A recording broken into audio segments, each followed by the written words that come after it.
Can you imagine this? He ends up with the Chargers with that young talent there. Right. I mean, these are all possibilities that could happen, man. He could. Why wouldn't he bet on himself right now? Why wouldn't he?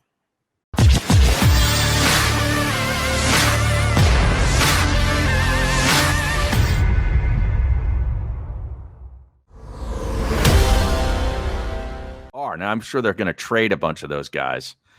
But now Jake Voracek is still a Flyer, and Zach Ertz is still an Eagle. Now, that right there is very surprising, but do they keep him? Do they go – if they keep him and he stays in the books, do you think – we talked to Bald yesterday, and he was like, well, he's so limited in his blocking ability that, teams don't really want him. Everybody uses 11 personnel. And I understood all of that. But I don't see him. I see him as a threat more so than anything. He's a Tony Gonzalez type of player, Shannon Sharp type of player, as opposed to him being a guy that's going to go up there and block. I knew he couldn't block. He knows he can't block. Everybody in the league knows he can't block. But I just can't see him not coming in and at least being a threat in that offense, in the passing game. That's why I'd keep him. So here's what I would ask.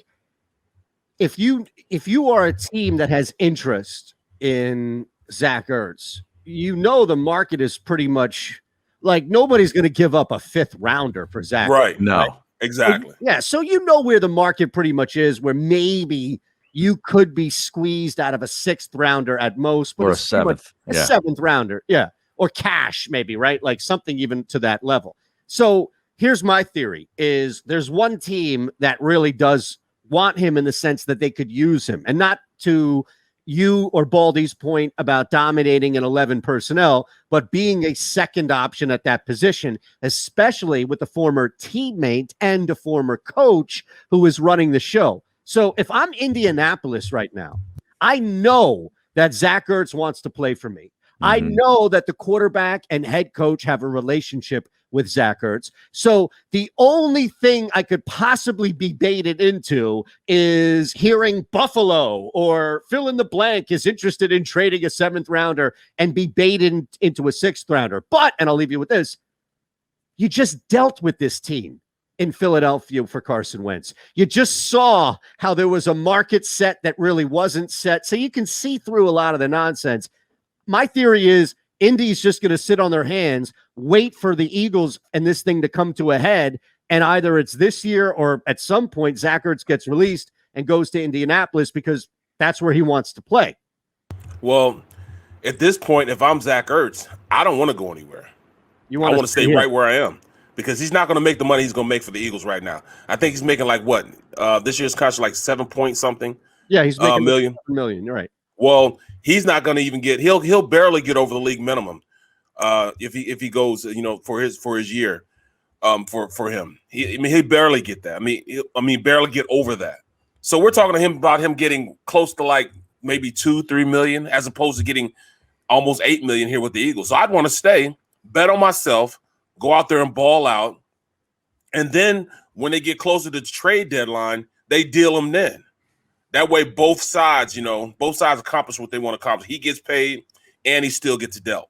Yeah, he's a $12 million cap hit.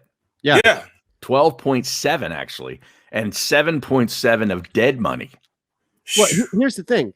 To look real quick back at this Ertz discussion here, the one thing that I'm interested in, and he's an Eagles legend. He's going to be remembered as such, and rightfully so. He won a Super Bowl, was one of the best tight ends in the league when they did it. But nobody here outside of Howie Roseman truly has allegiance to him.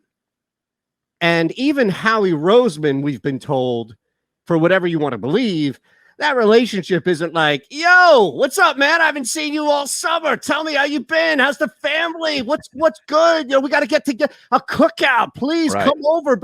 We know that's not the case. So not to say that they would make his life miserable, but Barrett, I'm sure you've seen good, maybe even yourself, because you're one of them, a good dude, but I'm sure you've seen good dudes kind of weeded out in the sense of like phased out, not in the sense of like, they would do to me, which is sit my ass down and say, hey, man, you're out, as opposed to like just subtly less and less and less. And maybe Ertz sees the writing on the wall. Maybe that's why he doesn't want to stay.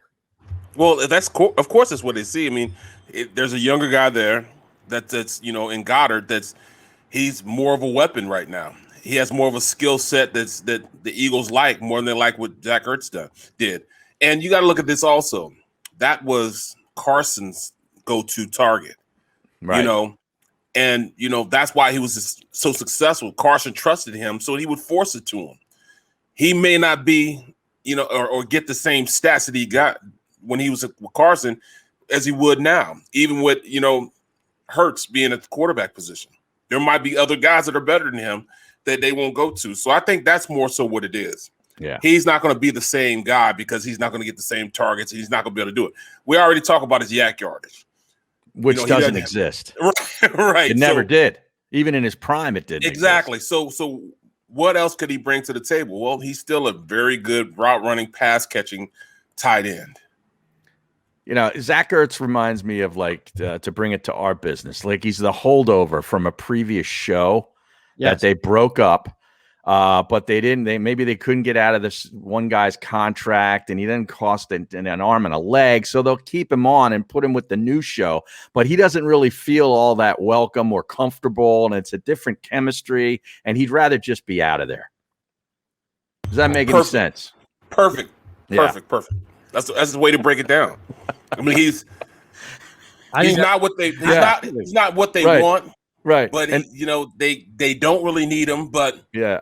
I mean, they could throw to him a little. And his previous, program director that actually hired him in the first place is now in another city. And he's trying to go there. And what are you talking about? The guy was great. God, I love that guy.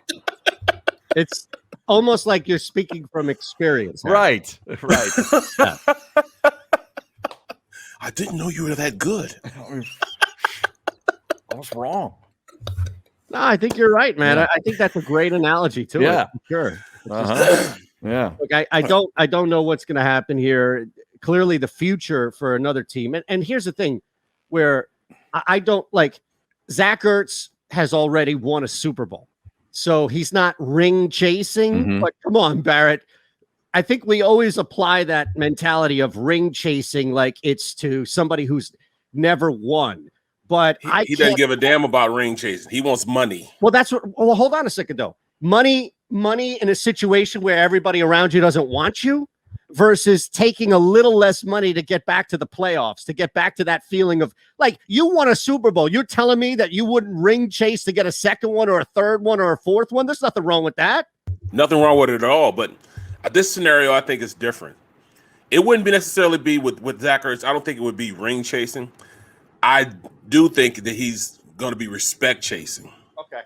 He wants everybody to acknowledge, hey, why are you guys, putting me in the same light of a less than, capable tight end when I was, in the name, they used to name Kelsey, me, Kittles, all these guys, they used to name me in the same sense as those guys. Now I'm just not that good anymore. Like I just fell off the map. It wasn't necessarily him that his stats are the way they were. It was because of Carson. Yeah, Carson sucked. He was terrible. So since he sucked, it kind of put a light that, all right, Zach Ertz can't do it anymore. Well, I think Zach can still do it. I think Zach can still play. Give him an opportunity. And he's going to take this opportunity and run with it. But I would think he would want to stay here just because if he leaves here, he's definitely not going to make $7.7 million anywhere else. It's probably going to be around about $3 million. Yeah, that's half of what he's making. It's the give and take, man. It's honestly, it's the give and take. I don't know if and look, this is another small factor here. It's never going to be Zach Ertz's fault, but some idiot with a microphone and a radio audience is going to look at this team that's 2-6 through 8 weeks and start bitching about how Zach Ertz makes $7.8 million and can't get me more than 20 catches. Mm-hmm. And then next thing you know, it's going to be this Twitter movement to destroy Zach Ertz about being some overpaid crumb. Look, if it's happened to Ryan Howard, it's going to happen to Zach Ertz. Oh, no question. Wow. That was horrible. I mean, the guy, he's running the first base, blows his Achilles, and then he's the worst thing to happen to the Phillies then. On a contract that it was already pre-existing. Right. I just noticed that number 55 on Kevin Kincaid's 100 predictions for the 2021 Eagles season is Zach Ertz gets traded at the deadline. Really? Wow. Did I just speak it up? And I even look at that list. You spoke it into existence. Are you really going to get? I mean, what are you going to get? You're going to get a team that desperately needs a number. Well, maybe there's a big injury at the tight end position for some team that's going somewhere. Tanyan goes down in Green Bay, and all of a sudden they're ponying up a fifth rounder for Zach Ertz. Maybe. Yes. Get out of here. Hey, we have a futures bet on the Packers, so I would hope they would do something like that if they had an injury. Look, all right.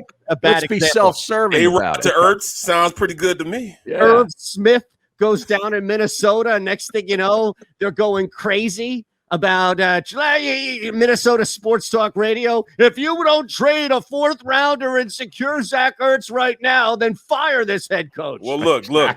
Can you imagine this? Sounds like a show. Right. Can you imagine this? He ends up with the Chargers with that young talent there. Right. I mean, these are all possibilities that could happen, man. He could. Why wouldn't he bet on himself right now? Why wouldn't he? Stay here, ball out. I mean, you have to. That's my whole thing. This entire time is it's not like he's the quarterback or even on the outside is like the number one wide receiver. Like Alshon, we saw that, right, Barrett? My concern is what happens if he takes a bet on and a risk on himself, and he's there trying to come on, but nobody's throwing him the football, or he's not out there on the field. Well, that could be it. But I think it's more so if he's on this team, he will figure out a way to be open. He's that good of a route runner. He's that good of a tight end. In circumstances you wouldn't necessarily see him flourish at. He'll do that. He'll get open. All he has to do is deliver the ball to him. And I think Hurts will do that. Give him a little time. Hurts will have time now with that offensive line. He will have the opportunity to drop back and pass. You know, it was Carson that got too comfortable back there with the offensive line that he had. He got too comfortable. He had all day to throw before last season. You know what I mean? So he got comfortable enough to go out there and make big plays because his offensive line would block forever. Well, you know, Hurts might have the same type of offensive line. He might get that same feeling. He may be able to deliver the ball down the field to a Zach Ertz, a Jalen Reagor, Devontae Smith. Give him a little time. I think this kid, he'll be all right. I don't have the concern from Hurts. I'm just saying as far as Zach Ertz becomes a lot less of a go-to on the depth chart now, right? Like we have Dallas Goedert ahead of him. We've got two guys that have been brought in here now to get the football in their hands from Reagor and really, I think more importantly, Devontae Smith. Is he the fourth option? Miles Sanders? Don't you want Miles Sanders to have the ball in his hands sometimes out of the backfield, Barrett? Absolutely. Take advantage of that 1-on-0 matchup?